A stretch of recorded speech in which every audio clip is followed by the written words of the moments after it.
Double engine सरकार कर रही है युवाओं के सपने साकार। पारदर्शिता और प्रोत्साहन से तरक्की के अवसर मिल रहे अपार। बिना खर्ची बिना पर्ची मिली 1,80,000 से अधिक युवाओं को सरकारी नौकरी। और तो और अग्निवीरों को भी सरकारी विभागों में मिल रहा आरक्षण और वरीयता।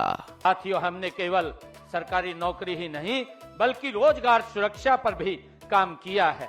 हमने कानून बनाकर हरियाणा कौशल रोजगार निगम के तहत कार्यरत युवाओं के भविष्य को भी सुरक्षित किया है। सीएम साहब का हम बहुत बहुत ही धन्यवाद करना चाहते हैं, जो उन्होंने अपना वादा पूरा किया और बिना खर्चे बिना पर्चे हमको रोजगार दिया। भाई वाह, अब तो हरियाणा वाकई में बदल गया है। ये है नया हरियाणा। मैं जरूर इस बात को कहना चाहूंगी, ये पिछली सरकारों का दुर्भाग्य था कि कभी उन्होंने केंद्र के साथ आपके साथ मिल करके काम करने की कोशिश ही नहीं की। नहीं तो दिल्ली में जितनी समस्याएं आज लटकी हुई और अटकी हुई हैं, उनको समाधान मिल जाता। उस कार्यकाल में जबकि सरकारें अपने भ्रष्टाचार में लिप्त थी, जब मुख्यमंत्री अपना शीश महल बनाने में लगा था, तब जनता की किसी ने सुध-बुध ली तो माननीय जी आपने ली। मैं आपको बहुत बधाई देती हूँ, साधुवाद देती हूँ। डीडीए के लिए तो आपने ऐसे अनेकों प्रयास, जिसका जिक्र हमारे सांसद रामवीर सिंह जी बिदुड़ी जी कर रहे थे, कि यमुना के तलहटी में जहां एक समय में गंदगी हुआ करती थी, आज सुंदर सुंदर बाग बनाए गए हैं। उन बागों को देखने के लिए मैं चाहूंगी कि मेरी दिल्ली के निवासी जरूर जाएं, परिवार के समेत जाएं, और वहां पे वो आनंद आपको मिलेगा, वो फूल दिखाई देंगे, वो हरियाली दिखाई देगी जो दिल्ली ने पहले कभी नहीं देखी थी। दिल्ली बेहतर हो रही है, दिल्ली हरी भरी हो रही है। तो केवल किसी एक व्यक्ति या एक संस्था का काम नहीं है, ये रिजल्ट है इस बड़े कोऑर्डिनेशन का, जहां पे माननीय प्रधानमंत्री नरेंद्र मोदी जी का नेतृत्व है, जहां एलजी साहब का मार्गदर्शन है, जहां सरकार की मेहनत है और जहां अधिकारियों की कर्तव्य निष्ठता है। उसी के कारण दिल्ली डेवलप होना शुरू हुई है, प्रगति के मार्ग पे लगातार बढ़ रही है। और आज ये पार्किंग उसी का उदाहरण है। मैं बधाई देती हूं हमारे डीडीए को, जिन्होंने इस मल्टी लेवल पार्किंग में 62 करोड़ के खर्चे से 6 मंजिला इमारत खड़ी करी, जो अनेकों आधुनिक सुविधाओं से लैस है, जहां 650 कारें एट ए टाइम। मैं एलजी साहब को कह रही थी कि एलजी साहब, ये 650 एट ए टाइम का मतलब ये हुआ कि 2000 गाड़ियां रोटेशन में रोजाना इसमें आकर के स्थान ले पाएंगे। और 352 टू व्हीलर्स, बहुत ही शानदार ये सारी सुविधा है, ऑटोमेटिक है, यहां पे किसी भी तरह का मैनुअल हिंड्रेंस नहीं है, बहुत ही सिस्टमैटिक तरीके से ये काम करेगी। ये दिल्ली की जरूरत को पूरा करने के लिए बहुत शानदार कदम है। और इस एक साल में इन जरूरतों को पहचानना, उन पे काम करना और काम का पूरी तरीके से निरीक्षण करना, ये सरकार ने अपनी नियति बनाई है। आज दिल्ली में जहां जहां पार्किंग की जगह है, जरूरत है, हमने निवेदन किया एलजी महोदय को कि सर, जितनी डीडीए के अलग अलग जगह पे टॉट कॉलोनियों के बीच में है, उनके लिए एक बड़ी योजना लेकर के आने की जरूरत है, जहां पे या तो पार्क या पार्किंग बना करके दिल्ली की जनता को सहूलतें दी जाए। आज वो प्लॉट कहीं ना कहीं कूड़ा डलते डलते कूड़े घर जैसे हो जाते हैं, उनको देखने की आवश्यकता है। पर मुझे खुशी है कि जनता की एक वोट की ताकत ने लगातार दिल्ली में विकास कार्यों को गति दी है। बड़ी शानदार पार्किंग की श्रृंखला में हमने पंजाबी बाग में अभी 4 महीने पहले एक automated multi level puzzle car parking का भी उद्घाटन किया था, जो कम जगह लेते हुए बस एंट्री गेट पे गाड़ी को डालिए, वो अपने आप ऊपर जाके अपनी जगह बना लेती है, किसी व्यक्ति को अंदर जाने की भी जरूरत नहीं है, उसका उद्घाटन किया था।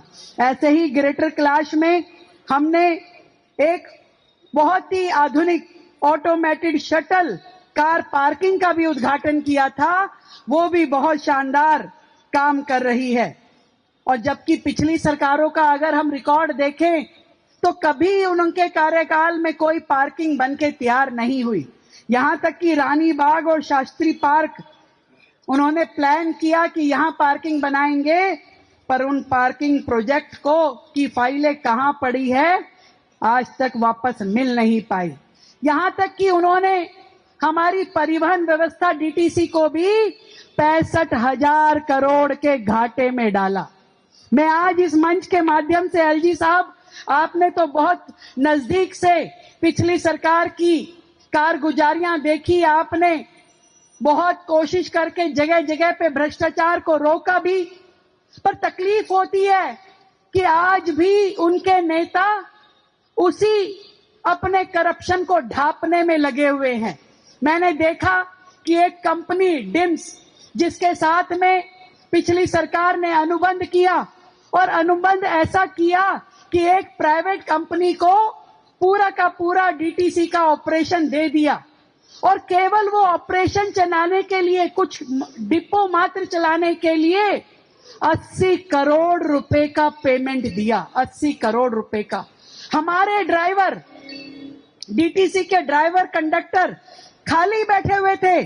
7,7800 ड्राइवर और 4,000 कंडक्टर खाली बिठा दिए, और एक अनुबंध के जरिए प्राइवेट कंपनी डिम्स के माध्यम से प्राइवेट कंपनियों को लगा करके उनके ड्राइवर लगाए गए। मतलब डबल नुकसान सरकार को कि अपने ड्राइवर खाली करके बिठाए, उनको 132 करोड़ की तनख्वाह लगातार जारी है, काम नहीं लिया जा रहा, और दूसरी तरफ प्राइवेट कंपनी के ड्राइवर लगा के उनको भी तनख्वाह दी जा रही है। प्राइवेट कंपनी किस लिए चाहिए थी जब आपके पास इतना बड़ा इंस्टीट्यूशन है, हजारों ड्राइवर कंडक्टर थे, आप खुद डीटीसी चलाने में क्या सक्षम नहीं थे?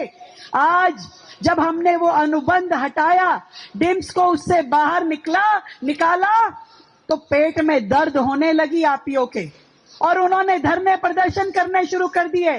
उन प्राइवेट कंपनियों के ड्राइवरों के साथ मिलकर के रोजाना नोटंकी करते हैं। भाई, हमारा दायित्व सरकार की उस घाटे में चल रही डीटीसी के प्रति है।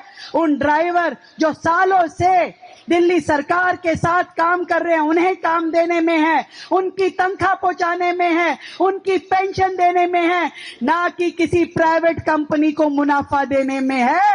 ये बात मैं स्पष्ट करना चाहती हूं।